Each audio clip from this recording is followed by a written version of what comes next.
Hey,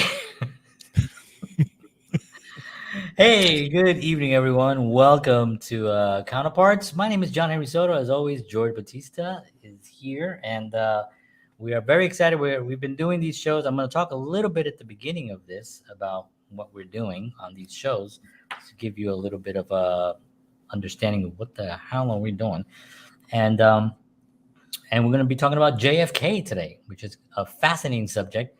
I know nothing, but George has done some research, so both we're gonna all get educated together. So please join us.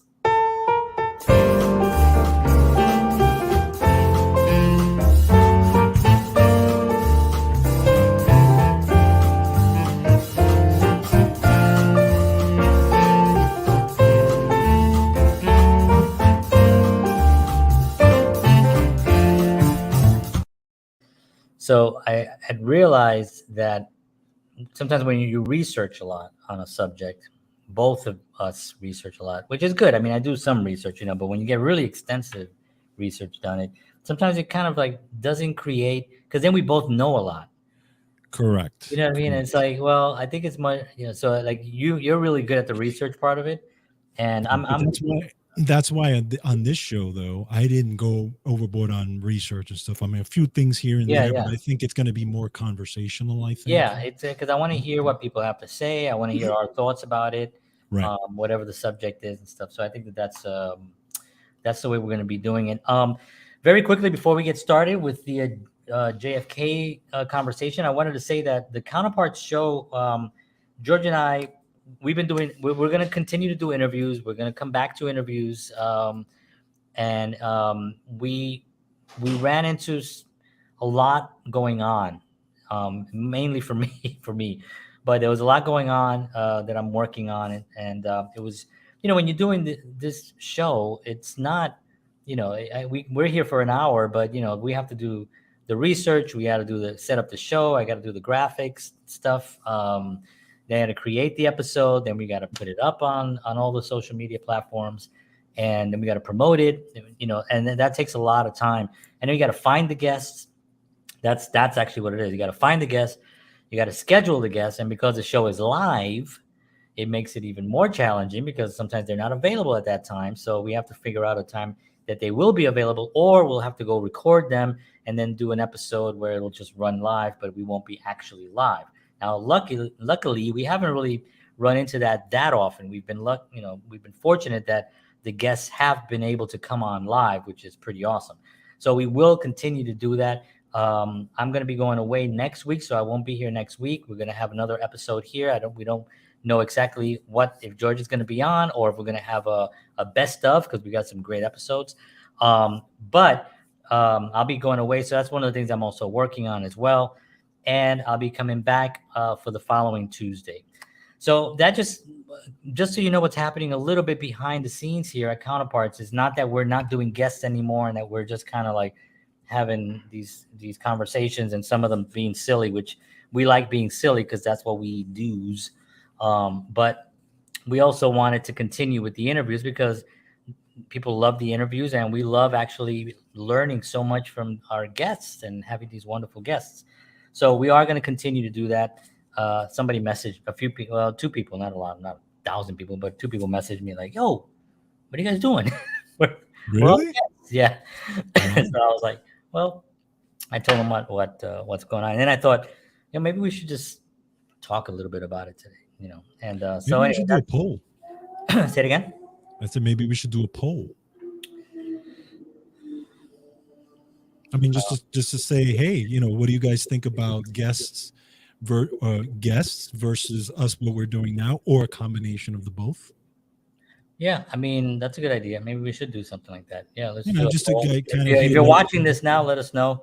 what people's What thoughts what, are. what your Because thoughts are. Um, I think also it's definitely not a lack of guests. We're so no, lucky we can that book we into next have year easily. we could book we could have somebody booked for the next easily couple of years, Yeah. pretty easily, and Yeah. we're very fortunate for that. So it's not that, it's just the fact that I ran into a little bit of a scheduling thing, and it was really hard to kind of make sure that we're doing a good job with the research and making sure that our guests are being serviced. If I don't answer an email, I have to answer the emails fairly quickly as soon as they come in.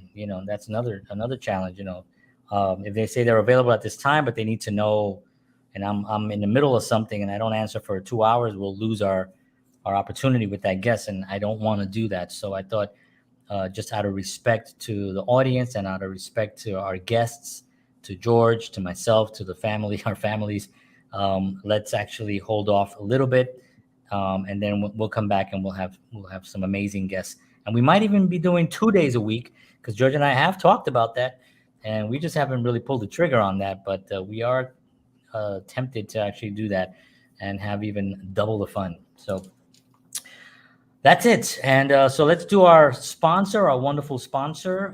George, take it away when you have a momento. Thank you, sir. So, as always, the Counterpart Show is brought to you by Wellness Resources, a family-owned and operated nutritional supplement company providing the highest quality, clinically formulated supplements since 1985. Find out why Wellness Resources supplements are the top choice of health-conscious individuals around the world. Check them out at myvitaminresource.com. If you enter the promo code Counterparts, you will get free shipping on your order, and that's not including their monthly specials. And this week they have their 25 to 30% off on their weight loss supplements and their leptin control pack, which are fantastic supplements. And by the way, they've come out with a few new supplements, which I'm going to be going over on my wellness show. So if anybody's interested in checking that out, that should be coming up this coming week. So again, check out Wellness Resources at myvitaminresource.com. Cool. And of course, we're going to talk about this dude. Oh, yeah. JFK. And I have a lot of views on this because I'm into the mafia. I'm not in the mafia, John, but I'm into the mafia. So there's been so much information that's been put out. right. By, it's hard to say the word reputable when you're talking about some of these characters, but they have no reason to lie about certain things, Right. And some of the information apparently it's pretty out there. So there is that. But anyway, let's talk a little bit about JFK. And there were I think it was 13,000 files released, right? Whenever it was, not long ago. Mm-hmm. And it kind of showed. Now, there were some other stuff that was not released. So there's always something that they go back. They're like, you could take those over there, but no, not this one, not this one. This one goes in my pocket. This one goes in my pocket. So there is some more stuff that has to be released, but the 13,000 files were put out, and there was a lot of information in there. I mean, Lee Harvey Oswald and the Ruby guy, those guys have a hell of a background. They are extremely connected to a lot of other things. They are not just, Lee wasn't just some crazed actor or, just feeling like he wanted to do something. It was a lot more involved to that. Yes. Agreed. So, yeah, I mean, if just a few things on JFK, just on the man himself. Okay.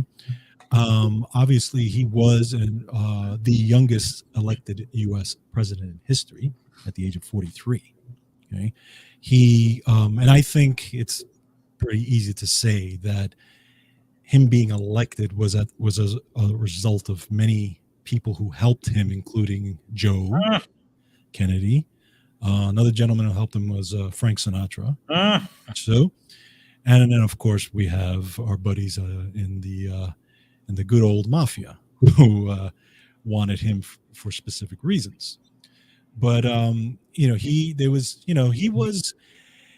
he had an interesting life. One of the things that I didn't really know of, or maybe I knew kind of in the background passively, but that he was an author, an award-winning author. Yeah. I didn't know that he had written 2 books about World War II, and he actually won a Pulitzer Prize. Yeah. For biography. He was a Very, very smart guy.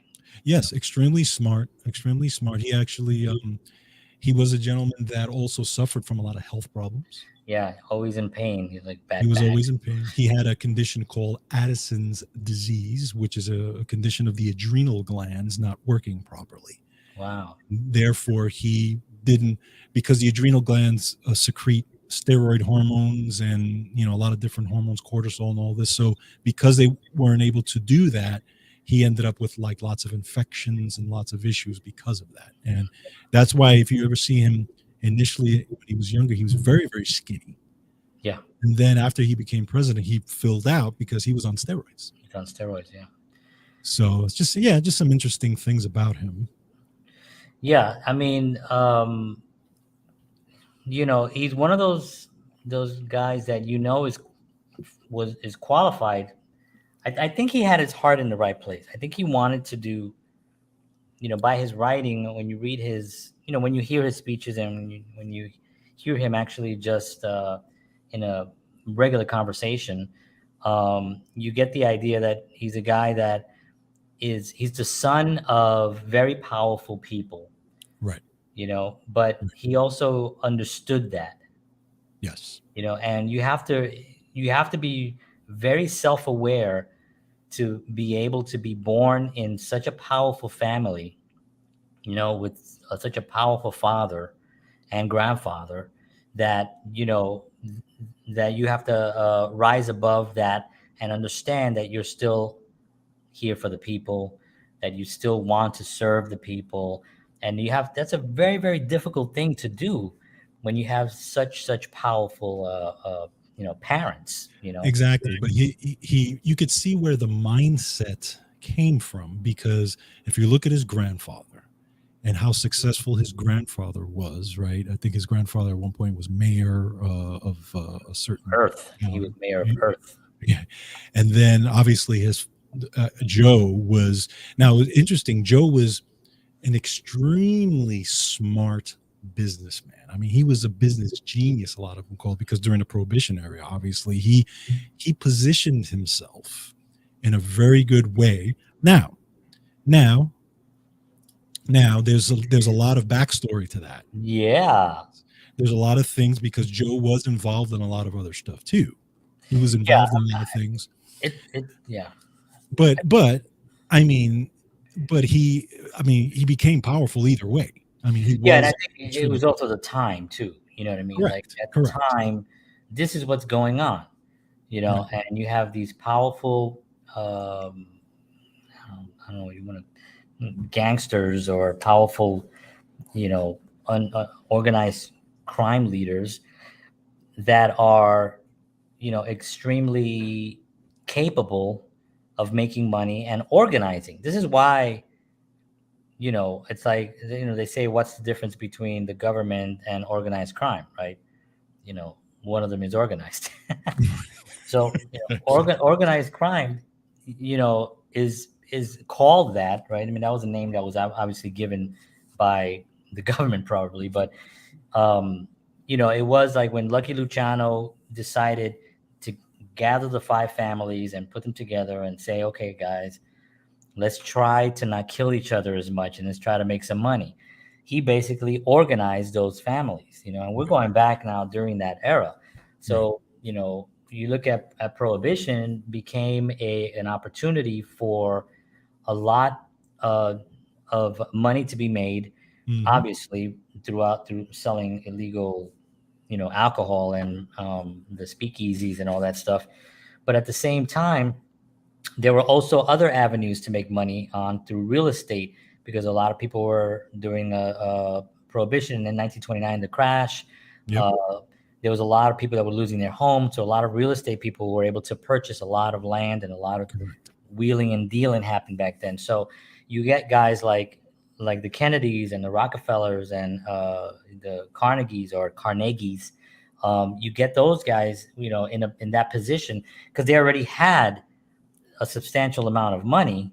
They can then really leverage that to triple it. And at one point, Carnegie had more money than the government. He had to lend the government some money, Now we're going back a long time ago, obviously, but Mhm. his money was worth more than the gross income of the actual country. So when you take that and you understand then that that's so much money. That's like more than what Elon Musk is worth. You know what I mean? That's Right, like right, way more than Elon Musk in comparison, right, the sure. dollar. So these guys were able to do that. And Joe Kennedy, fell into that at the perfect time. He Yes. had already the flow. His father was a great businessman also, Mhm. Yeah, and a leader, and did a right, lot of other things. But he raised his son to be just same way. So correct, Joe grew up to correct. be the same way, and he raised his boys to be basically the same way. Unfortunately, when you get that deep, into the Cosa Nostra, it's gonna cost you at some point. Now, Yeah. go ahead. You have a No. Yeah, no, you're next right. point. You're right. I mean, because again, it was interesting because when he was, when he ran, when he started running in his political career and stuff like that, he had a lifestyle that was all over the place, right? His lifestyle. I mean, he was hanging out with all these guys, right? I mean, obviously he was hanging out with the entertainers. He was hanging out with the Sinatras of the world. He was hanging out with these guys who were getting him women left and right, who were getting him all this stuff. So he had that life, and he was, he It's what was, we all strive for. I'm just kidding. of course, yeah, But yeah. and got away with it, Well, again, a different era. It's like Yeah, it is true. even the media knew stuff that was going on, but the media was more. The media cared more about the actual actions of the politician to the actual policies and the government, and how things were actually being managed, than Yeah, they do now. Where now it's just a show. it's It's just right. it's just a Correct. show business now. Correct. You're right. Yeah. And then, what ends up happening was obviously when he becomes elected, and all these folks out there who are, who campaigned for him, whether it's the mafia, whether it's Sinatra and his friends, or whoever it was, were like, okay, great, we get him in, we're in, right? We're in. That was kind of the mindset. And Right. this is where it actually changes, because as he completely does a flip. Yeah, because there was a tremendous amount of evidence, and there's books that you can read, and I've read a lot of books because like I said, I am a dork, and there's a book right now from the Bonanno family that I'm halfway through, and he talks a little bit about that whole era and that whole time, and how there were favors done, and Yes. it's happening Right. today as well. It's like, you do me a favor, I'll do you a favor. That's how it was. There was no money was exchanged. There was just, you can, if you're a politician, you can lobby for certain things. You can veto certain things that will help someone else who has an incentive, or Right. has some motive, financial motive, which is generally the thing. The big thing was Cuba. Yes. The big thing was Cuba. Cuba is 90 miles from here, from Florida. It's beautiful. I mean, the beaches are incredible. It's just an incredible place, and, Fidel came in, and they had to leave. Fidel kicked out the mafia. See, the mafia was in there already. Was in there. They Yes. had all that stuff set up, and they had everything. And then Fidel came in and said, get out. I think those were his exact words, if I remember correctly. He just walked in and said, get out. And they're like, oh, I didn't know you can speak English so well. So they had to get out, and then became the Cuban Missile Crisis, because then Correct. Russia got involved, and Right. now now you're behind the scenes now. Now Yeah. you're just, because in the media there's the Cuban Missile Crisis, there's Russia, and Cuba and Fidel Castro, but there's other things going on. It's a chess game, and you're not Mhm. allowed to see the pieces, right? True. So what you have is somebody that they thought if they get him into office, he's going to be able to get us back into Cuba, Right. and Correct. get rid of, as they said in The Irishman, the Joe Pesci character. He goes, "Get us back into Cuba and get rid of that effing Castro."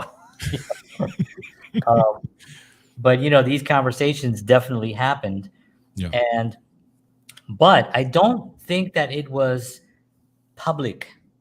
I don't think this is my own sense on it, and let me know what you think of this. Right? I don't think that somebody sat down JFK and said, "Okay, listen, when you get into office, you gotta get rid of Castro and get us back into Cuba. Okay, we want to build some hotels down there. We want to do a lot of things down there." I don't think that that's what happened. I really don't think that happened. I think that it was implied by Joe Kennedy and others in that realm that were connected, that listen, get your son in, and then you control your son to do the things that we want to be done. But you don't think that there was conversations between Joe and Jack? I think it was sort of like, Not direct, but not, let's say conversations saying, "Listen, we get you in, but there's some things you're going to have to do while you're in." You I know what don't I'm know saying? if, I mean, it's really hard. I don't know. It's hard Yeah, to say, but I'm it's just hard to say that if that occurred. I would but we do. assume that Joe did have a conversation with him and said, "We can get you in," right? Because all they had to do was they did they cheated the votes Yeah. In Indiana. Mhm. They had, what they did was they had all these mob guys, like, go to the graveyards and get all the names. Yeah, the names. And Yeah. they just kept them, and so he slaughtered, and he won by a landslide and this is actually not a conspiracy. Right. This has been documented by way, more people than I can name, books and all that stuff. This is what happens, and it was easier to cheat than it is now. Like today, you can't really rig an election.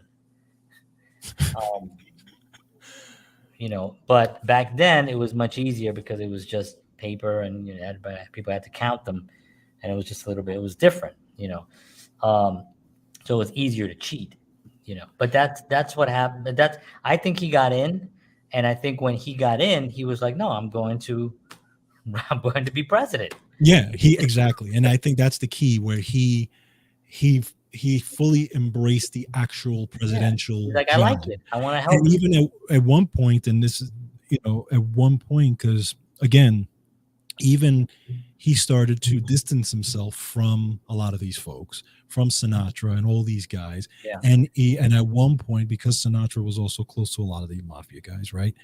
They talked to Joe to talk to Frank to ask him to tell Jack, hey, do some stuff. And there was supposedly a conversation in there. Yeah. Did you, whatever. So he's trying to, get to his close friends, but he at that point was kind of like I was saying, I think he bubbled himself. Yeah, he did. He bubbled himself where he didn't, and then of course appointing Bobby Kennedy, who is the biggest. Well, that was what that was the nail in the final, coffin. If you that was the final nail. It, right? That was it, because he was first of all, he was a kid, and right. Here he is now, the district attorney, and now his number one job is to put away the mafia. Right. Exactly. Where up to that point, people were still denying that there even was a mafia. Correct. People were still, even though there was a couple of, in the 50s, there was proof that there was by some people that came out of the Cosa Nostra and talked about it, but still, it was not so. It was still kind of in denial. There was still this denial thing, and now here he is pointing it out, saying that it exists, it is out there, and it is controlling the unions, it is controlling the loading docks, it is controlling the fitness industry. I'm just kidding. It's controlling the it's controlling a lot of different things, and it's not what they wanted to hear, especially when they went through all that work to get him in.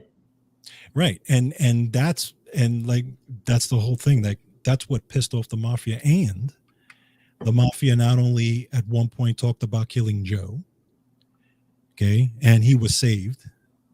They talked about getting rid of Frank and his friends, and also they were saved.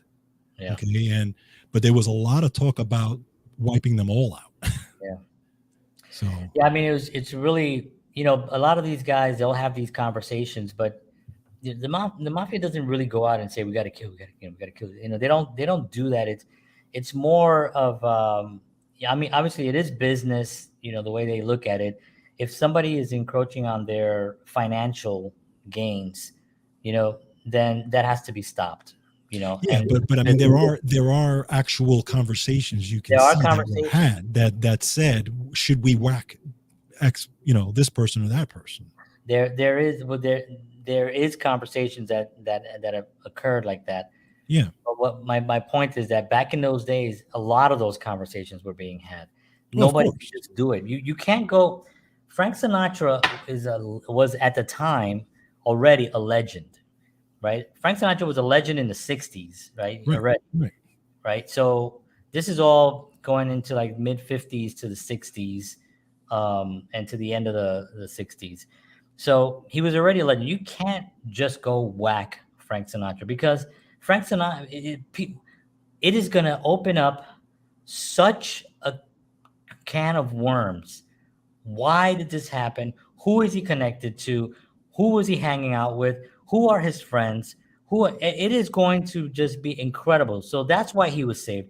Same thing with Joe Kennedy. They didn't do that because, oh, well, we're going to save him because he seemed like a nice guy. No, they just know we cannot do that. We cannot do that. What we can do is cut the snake off at the head. Right. That's well. It's calculation. It's really looking at the kind of the totality, right, because of saying, getting rid of Frank ain't gonna stop. Correct. The head from moving. I mean, it's probably more anger at that point of nobody's doing anything for us. Yeah. You know what I'm saying? Nobody's getting through to this guy. They all said this and this and this. We should whack them all. There's those guys. There's the anger, and there's a lot of videos, a lot of audio tapes of a lot of stuff like that, which I've actually heard a lot of that. Don Gotti's and a whole bunch of people that I've heard, and they're fascinating. But then they're so unreal that they can happen. You know what I mean? Like they're just so angry that they would just say it. Yeah, true. And then they have to sit down and be like, all right, let's think about this. What are the repercussions of this? Yeah. So the Kennedy thing, getting rid of Kennedy was a few things, a few people involved in that. Now, of course, there's the grassy knoll and second gunman and all that stuff.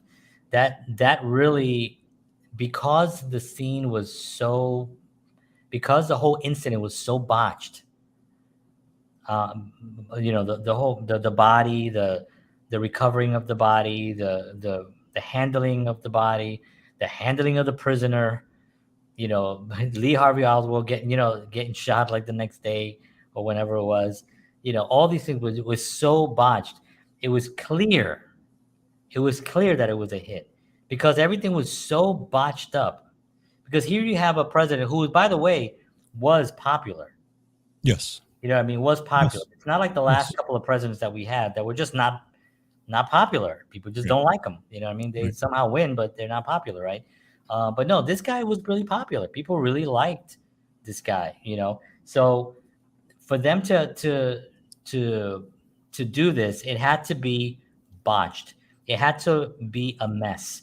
It had to be chaotic, confusing, where nothing made sense, where the records were blocked, where you had people being interviewed that gave false reports, that gave false things, saying, I thought I saw somebody there. I thought I saw somebody there. I thought I saw somebody there. And then they have this one guy, Lee Harvey Oswald, and he he ends up dying. So he ends up not even though he was trying to say it wasn't me. I was framed. He's trying to say whatever. They had to get rid of him because they had to make it. He had to take. He was already recruited that he was going to be the guy, and Jack was already recruited that he was going to be the guy to get rid of him, and then Jack was going to get rid of him, at some point, right, when things were getting a little bit too heated. So this is how you protect anyone from getting caught. Well, there's that whole there's the whole story of Oswald, right? The whole story of that he was a communist. Right, his whole background. He was a communist. He tried to defect to Russia. He tried to defect to Cuba. Yep. And he married a Russian, brought her back here. He tried to organize people. He was, obviously a Marine. He wasn't a great Marine. He wasn't actually considered even a great sharpshooter in the Marines. He was average at all. He was average at best. He wasn't a great person, but as far as just being an overall Marine.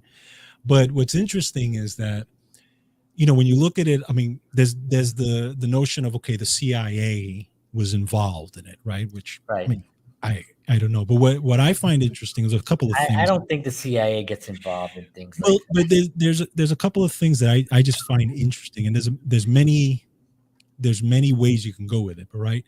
The funny thing about it is that the CIA apparently, according to all the records, they had a tail on this guy for the last 3 years. They knew everywhere he went, Oswald, right? He went to Russia, he went to Cuba, and he met with, this assassin from Russia, blah, blah, blah, okay? But the one day where the president is driving through and he has he obviously gets a job at the Texas Book Suppository. And I'd say working there is such a pain in the ass. I know. And the one day that he just happens to be there with a rifle, no, the CIA has no idea where he is. They just completely lose track. Nobody knows where this guy is. They just completely lose track of him. Okay, I mean, it's very interesting how all of a sudden nobody knows where this guy is. Meanwhile, they were tracking this guy apparently for the last 3 years. And another thing was that J. Edgar Hoover, after Kennedy was assassinated, and that was part of the files that came out where where one of the things that he said was, we need to pin it on Oswald. Yeah. Where he actually he actually says in his conversation, we need to convince the public that Oswald is the real assassin. Right. And he was they had him blackmailed through most of his life, his career, because he liked to wear dressing like a woman. Yeah. But yeah, that was the thing is that also another thing is, like, Lee Harvey Oswald was also linked to another shooting, assassination against before. Well, he shot into a house and he missed the person. Right. So I'm thinking to myself, wouldn't they have, if the CIA, the FBI, the CVS, whoever, wouldn't they be more on top of this and knowing, like, where is this guy? The president is going down the street with no cover on. This guy who tried to commit suicide in Russia. He was he was in the military. He wasn't a great sharpshooter, but they know he's out there somewhere. Wouldn't they want to know where the hell he is? That's what I'm saying. I mean, the day that the president happens to be driving by in an uncovered car, all of a sudden they have no clue where he is. So that's kind of funny to me, and it tells me one of two things as far as the CIA. And again, I'm just kind of looking both sides of it, because like Kennedy now, what's his name? Kennedy. Robert Kennedy. He's completely convinced the CIA was the one who actually. Yeah, he said it, which I was like. He actually said it. Dude. But so it's either that the CIA covered it up because they were completely embarrassed and they look terrible, because there's a perception thing in there, yeah. or that they were somewhat involved in it to begin with. You know what I mean? I mean, I don't know. think, the one thing that I know that people can agree is that this one man from this suppository shot, who was not a great sharpshooter, who, by the way, also had a lot of mental issues. Like, Correct. can he even organize and orchestrate such an attempt? Yes. Can he even get his mental He was, ability? yeah, to yeah, produce he such was, he was not capable of even no, doing it. He was not mentally well. He never no, was. nope, There's conversations with him that you can watch online prior to this, right, and he's just not a well dude. You know what I mean? right. Now you're telling me that he went and got this gun and was up there and loaded it up and got himself positioned, and nobody knew where he was, even though he's already been a threat, to the Kennedys and to anyone. And I think it is an embarrassment. But remember, the CIA. We talk about the CIA, we talk about the FBI, but these are just human beings, right? You know what I mean? Sure, They're sure. well trained in their field to do things. You know what I mean? But at the same time, they are human beings that will make mistakes. They'll be flawed. They'll some of them would even possibly do something that maybe is not okay if circumstances. If someone says we need to do this because it's going to save the country, in order to save the country, we need to kill this person. You know what I mean?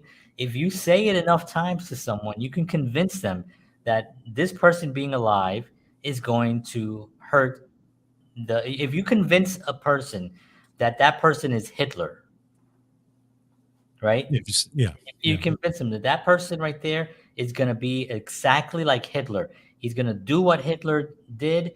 Look at his actions. Look what he's saying. He's just like Hitler, just like Hitler, just like Hitler. You keep saying it over and over again. You're going to get people saying he's just like Hitler. We got to get rid of him. We got to get rid of him. So the CIA, the FBI, whoever they're being controlled by, might be putting some kind of scenarios there that maybe are not true or whatever they are.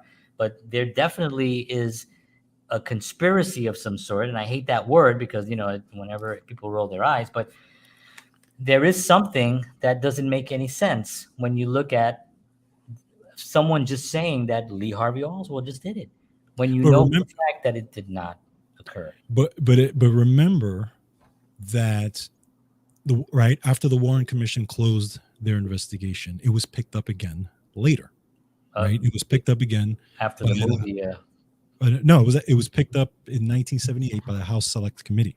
Oh, Okay, and they went back into the investigation, and one of the things that they looked at was the recordings from that day, which came out of the motorcycles. Okay, because one of the motorcycles apparently left this thing on, and you can hear the gunshots in the background. right. So there was the House Select Committee did a whole hearing on it, and in 1978 did conclude that there was a conspiracy. Right. They did conclude that, and the only difference is that they were not willing to go all the way. They concluded that there was a conspiracy, that there was another shooter, but that the shooter missed. That was their conclusion. So there was some give in. They gave in to somewhat to it, but not. Yeah, but you have to also understand the era. Who was controlling the country, really? I mean, who controls the trucking industry? Who controls the docks? If you know what I mean, who controls construction in New York and in Chicago and all the big cities? It's controlled by not that many people. I mean, back then, I mean, things are different now. I don't know what. I know that they're still there, but I know that it's not the big hold that they had back then. So you can't come out and start pointing your fingers at these groups of people. You can't. So when you open up that investigation, and when they opened up that investigation and they started asking questions and researching, I'm sure that they have answers. Of course, I'm sure they know exactly, but they're not willing to go out there. Why? because we have people that are extremely powerful and very, very influential in what happens in your city. And if they decide to do even what they call a slowdown, they just do a slowdown. They just tell everyone slow down, and productivity goes down for that company. The thing, it's not a walk off. It's not a strike, right? It's not. It's nothing. It's a slowdown. They will actually tell you we're slowing down. You know, a couple of you guys take off a couple of work, and then the money, when you hit people where in their pocket, you know, or especially when you hit a country or a city, I should say. If you can't get the food trucks to the supermarkets, you know, you're gonna have a problem. You're Right. gonna have a problem. Those trucks are extremely important and need to be respected. The drivers, you know, and the unions as well, because they control so much. You know, they control so much. The same thing with the shipping. You know, the docks. You know, a lot of stuff that comes in through there. So all that stuff back in those days was controlled by these individuals. So of course, if they opened up that investigation, they could do it now because look, they got away with it. Most of those guys are dead. Most of those guys that made those decisions back then are dead, and in their minds, they got away with it. They did it. They offed the president. They offed his brother. They got control of stuff. They didn't get control of Cuba because Fidel Castro was a little tougher than they thought, and they could not get Cuba. So they didn't really get what they wanted, but they got Atlantic City. You know, Atlantic City was built with mob money. It was built with, of course. You know, I mean, they built what did I say? Atlantic City? I meant to Atlantic say City, Vegas. and I meant to say Vegas. Las Atlantic Vegas. City too, but Vegas really was a desert in the middle of nowhere Yes. where they just set up shop. You know what I mean? Right. And that to me is where you have to look when you look at something like the JFK situation and the Robert Kennedy. You know, you have to look at who was in control and who had the most to lose by him remaining president and Robert Kennedy going after the mafia. But I still think, Because if the mafia did not really control that much, George, think about it. If they didn't control that much, nobody would give a crap. true. Nobody No, would care. True. You know what I mean? Nobody would I care. still think part of it is, and what continues to this day. Well, it's more prevalent today, but there's perception involved, and like we talked about in the last couple of shows, you know, why they suppress something, why they don't want something. Because I mean, if you think about politics in general, and this still existed even back in the 60s and 50s, there's still perception, right? There's still, in politics, you're judged on how the public perceives you. Therefore, they're willing to put their vote behind you to put you in to accomplish a certain thing. If the public perceives That's how it you was as back then. what?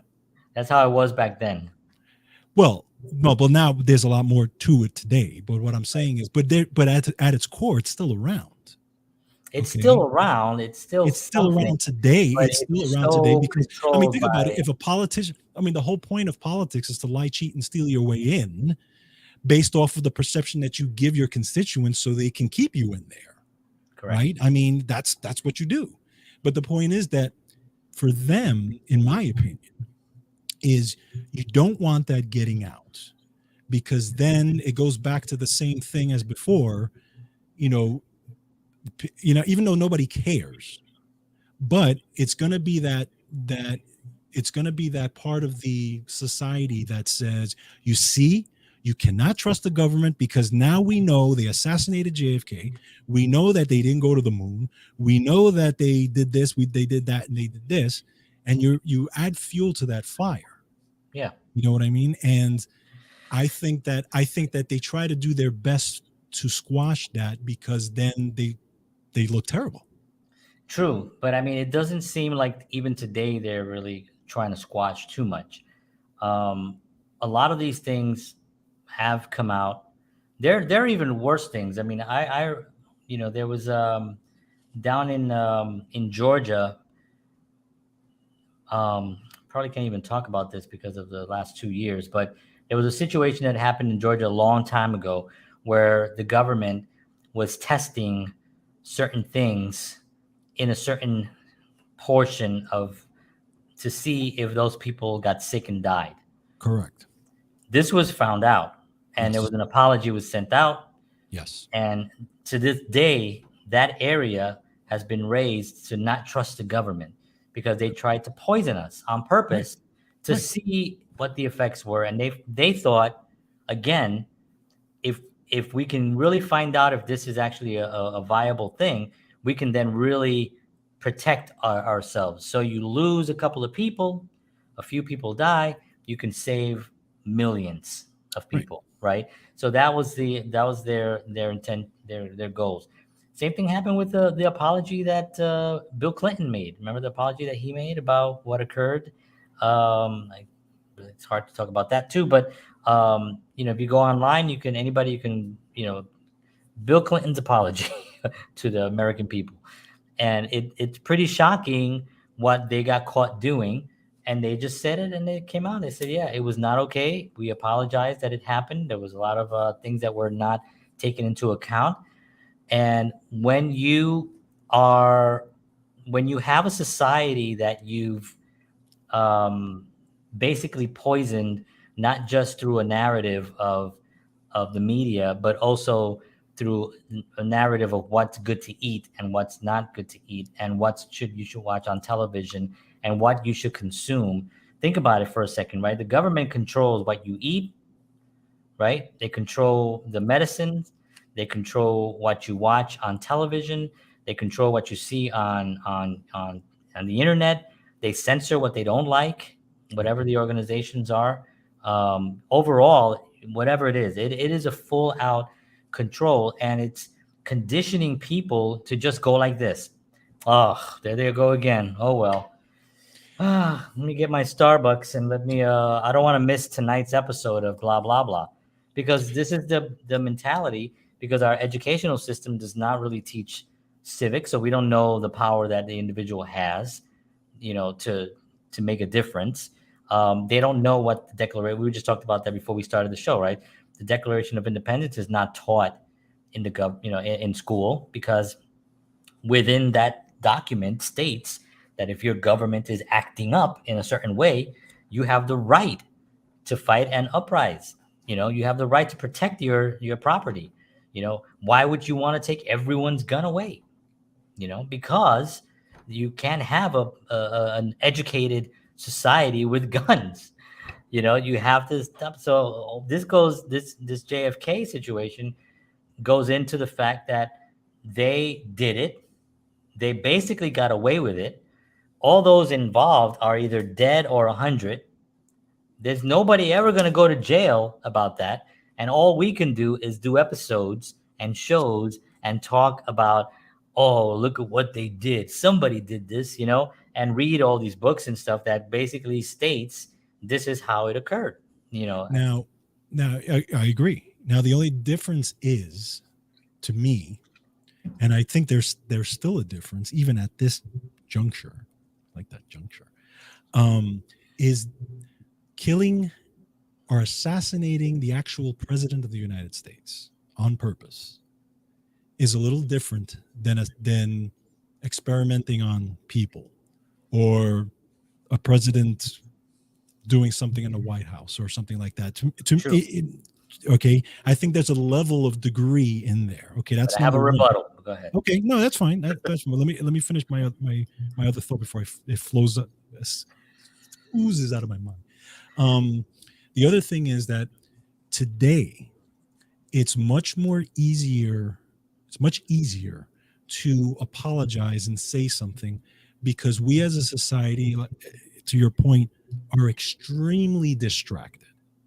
Okay, whereas today that will come in the front page and be gone the next day, and by the end of the week nobody will care.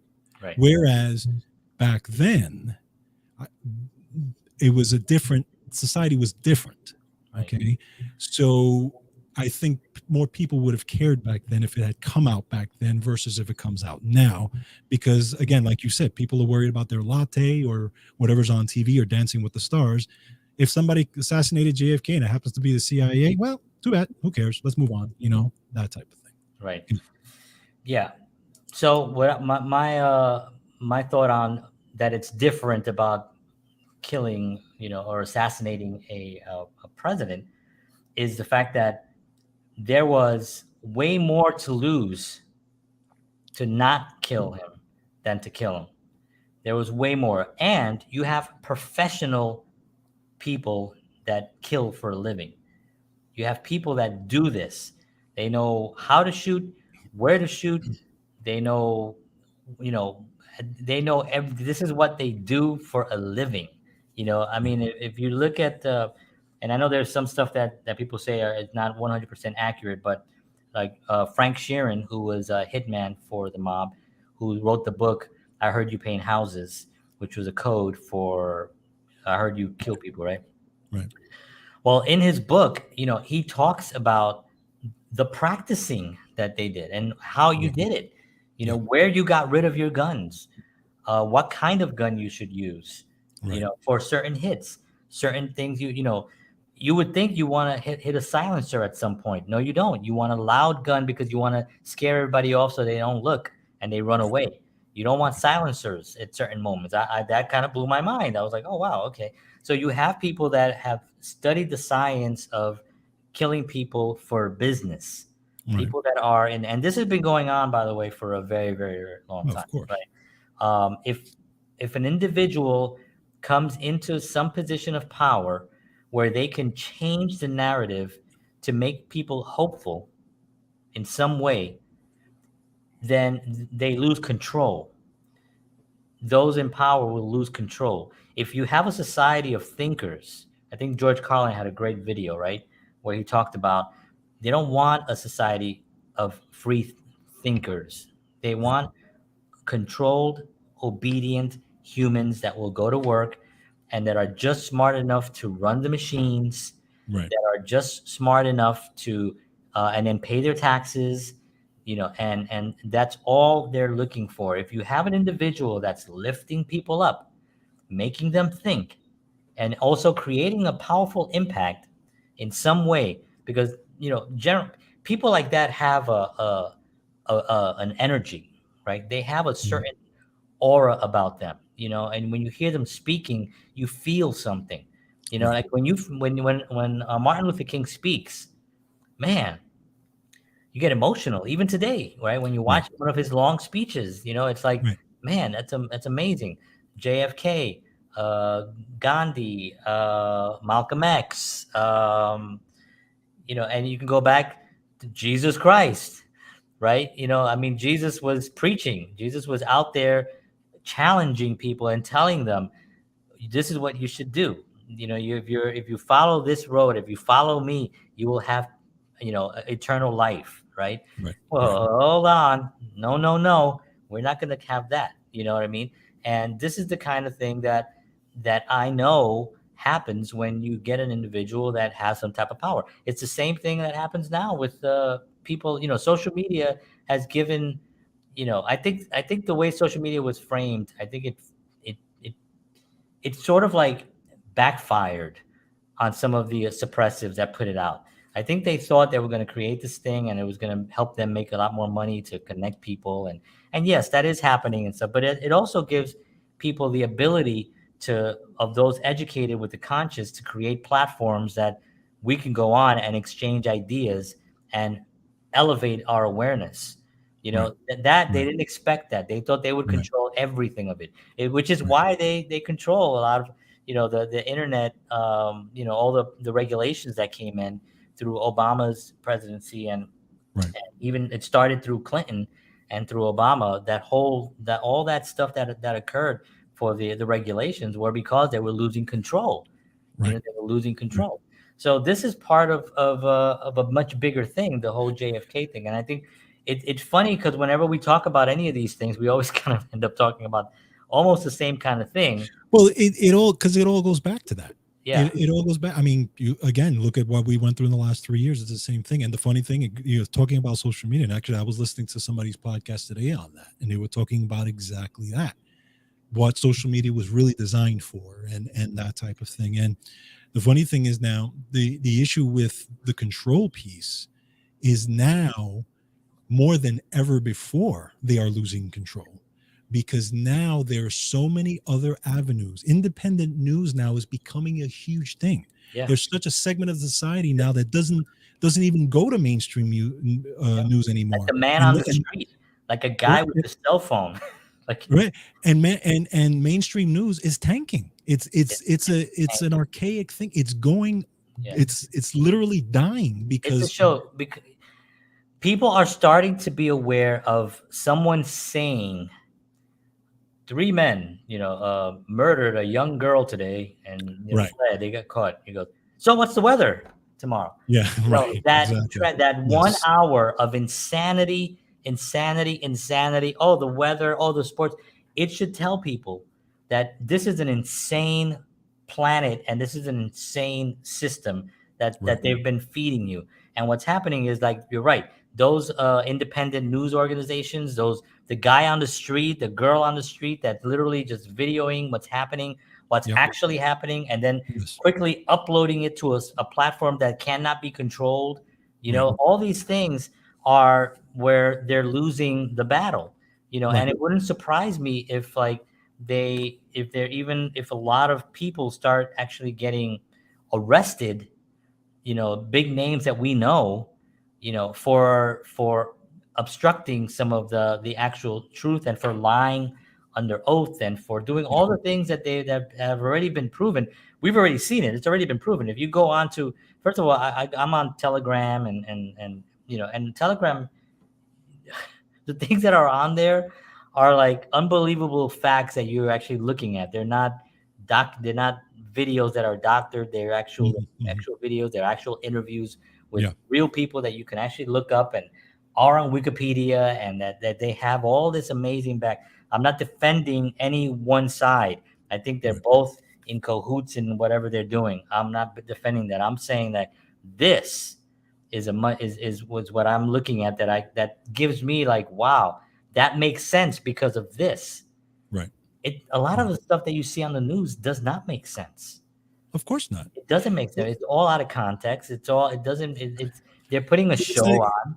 Yeah, no, and honestly, it doesn't matter because it doesn't have to make sense. Okay. It really doesn't have to make sense. It just has to feed you this. And you say, oh, okay. Because people today are most people today who are not on the independent side, who are still watching that stuff, they're not going deep in. Who are these people? Yeah, they're not going deep into that. I mean, I love my parents. I love my mom. Okay. But my mom watches that stuff and my mom thinks that everything they say is true. I'm not going to get into an argument with my mom because I love my mom and I'm not going to do that. But just by the things my mother says, and I'm like, Mom, really? It's the same kind of conversations that I have with some people as well. And I don't even have them anymore because I'm sort of made peace with the fact that I just have to prosper, flourish and prosper as an individual. Yeah, you can't convince anybody of anything. Yeah, and I'm just going to continue to flourish and prosper, and then help those that want to be helped. Right. Exactly. Because there are people that just I think victimhood is almost like a badge of honor for some people. Mm-hmm. They enjoy it. It's sort of like, man, I'm a victim. Yeah, right. What they did to me, and I can't live like that. I can't live like that, and I also don't respect, not openly but privately, I don't respect someone that does live in a victim state of mind, because I think and I'm not saying across the boards, because there are people that have been dealt a really bad hand in life. Sure. And I have empathy for them, and I understand that. And there are people that have had much worse situations. You and I were extremely lucky that we had the families that we had that protected us from the insanity that was happening around us in that area, that we were able to find music early in our lives. So we have we were dealt, A's, right? And there are people that were not dealt those hands. So I have empathy for that, but if you're an individual and you're a capable person and you actually you work and and you're still trying to play the victim, I think that that's a very dangerous thing, and the media makes it okay to be a Yes. victim. That is the Yes. narrative that's being put out there. It is okay to be tired and weak, and to just take what do they call it? When you have to take a rest day or something, Like or take a sabbatical or whatever. yeah, like and there's nothing wrong with like chilling out and Yeah, go yeah, on vacation and stuff like that. You know what I mean? But they make it seem like we're coal miners or something. right. I No, sit in you're front of a computer and I edit for work and I do videos for work, and that's my job is what I mean. And I get stressed. Don't get yeah, me wrong. sure, I get stressed. sure. But at the end of the day, when I think about my grandma sitting around in a factory for 20 years, putting little zippers together on a machine, when I think about my grandpa, whose like third or fourth career was folding towels and sheets in a hotel and for 20 years in Manhattan, and I think about my situation, I'm like, I'm not a victim. I'm Right. actually blessed. You know what I mean? So Exactly. perspective is also a big thing. Exactly. So, John, can you solve the JFK assassination, please, for all of us, Of for course, of everyone? course, of course. I'm sorry it's taken so long, everyone. I thank you for hanging tight. All right, so here it is. I have it in my notes here, and it's basically what we kind of talked about already. So JFK became president. They wanted him to become president because they wanted to get into Cuba. That's known. That's pretty well known, actually. Now, the CIA being involved was not involved. The CIA knows about things, but the CIA doesn't get involved in things. That's they can't get involved in everything. You know what I mean? They have a lot going on. Remember, it's the Central Intelligence Agency, right? So they have to go, not the intelligence of just what's happening here. They have the intelligence of what's happening in the whole world, everywhere. That's a major thing. So they can't get involved with like everything for everything. Did they know about stuff that's going on? Absolutely. Absolutely. There are people that know. Do all of them know? No. It's not a memo. It wasn't posted up on their board. It's not on the kitchenette refrigerator. It's not there. They don't. A lot of some. I would say probably 99% of them don't know. But there are individuals that I'm sure that they know. He got. They needed to get him to be president. He was not really winning. Right. People don't remember that he was not winning in a lot of the polls. Correct. What's his face? Nixon, who turned out to be fantastic. Um, he was actually winning. Yeah, And he won by this much. Actually, it was a very yeah, close race. very, very close. So, and the reason was, one of the major things was that they put him on television, and I'm going to give the full ending here, but one of the major things is that they they they put him on television, knowing that JFK was a very good looking dude, Hmm. had great hair, right? Great smile, and the cheekbones, everything was just like great for television. So the first televised debate was that. And here you had Nixon on television next to JFK, right? The freaking Right. stud. So and he was sweating. Right. He was sweating, and Yes. the next day the polls were evening out. They still weren't there, but they were evening out. And then you had, okay, well, we have to get him in. We have to get him in. You understand? When someone above says we have to get him in, make it happen, those guys, you better believe they got to figure out what to do. And Right. they had to figure it out. And what they did was they doctored all the stuff. They got all these guys to go out, get the names down. Guys were doing it like hundreds. They were going in 100 times voting. It was like Mhm. weekly. Just keep it. It was like ridiculous how many people were just going in and back of the line and back of the line and back of the line. And the people that were checking them in couldn't say anything. Right. They couldn't say anything because they were also, here's a couple $100, just don't say anything. You know what I mean?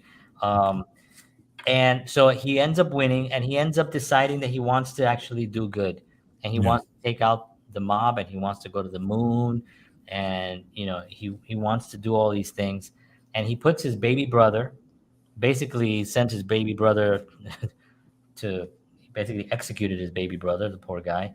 But he gave him an opportunity of a lifetime to be attorney general, which is not so.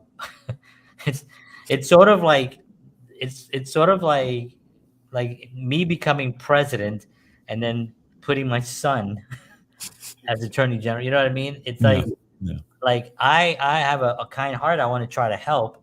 My son doesn't know anything. He's only 6, but he probably would be a awesome attorney general.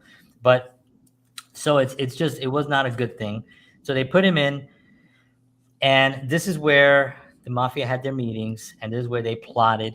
They knew he was going to be in Dallas. As a matter of fact, there's a lot of evidence to know that the thing in Dallas was very well known that was happening within that world, and that's been documented also.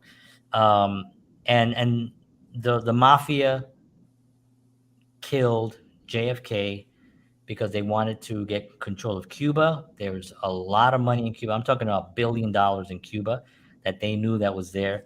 They had all this union money waiting to invest in Cuba, and they did him out. They did him in, and that's what happened. The mafia. It was a hit. It was a hit, and it was orchestrated not only as a hit, but it was followed through on everything else that had to happen. Because remember, you can't just kill the president and then just walk away. Right. You gotta cover your bases.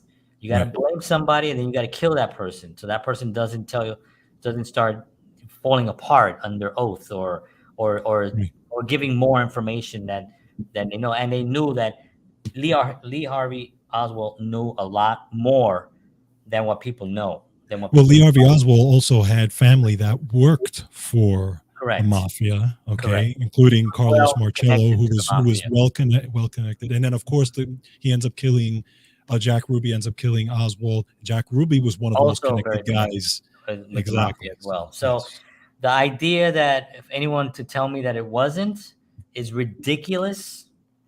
You need to stop. We solved it here tonight. Unfortunately for JFK, who I think had a good heart, I think he wanted to do well, and his brother I knew wanted to do well. Unfortunately, when you cut into profits that heavy, it doesn't matter who you are. And it's like Joe Pesci said in The Irishman to Frank Sheeran. He said about Jimmy Hoffa. They said, he says to Frank Sheeran, played by Robert De Niro, the guys upstairs, are not happy with Jimmy Hoffa, and then Frank is like, yeah, but Jimmy's pretty up there too, and he's like, not like this. And then he goes, Frank, if they can whack a president, they can whack a president of a union. And they got rid of Hoffa as well, and for the same reasons. Yeah. For the same reasons. He wanted his union back, and he had a lot of charisma, a lot of control, and there you have it, folks. Another conspiracy solved here on Counterparts. We just keep knocking them out. Solve the mysteries. Mafia killed JFK. We never went to the moon. That one kills me.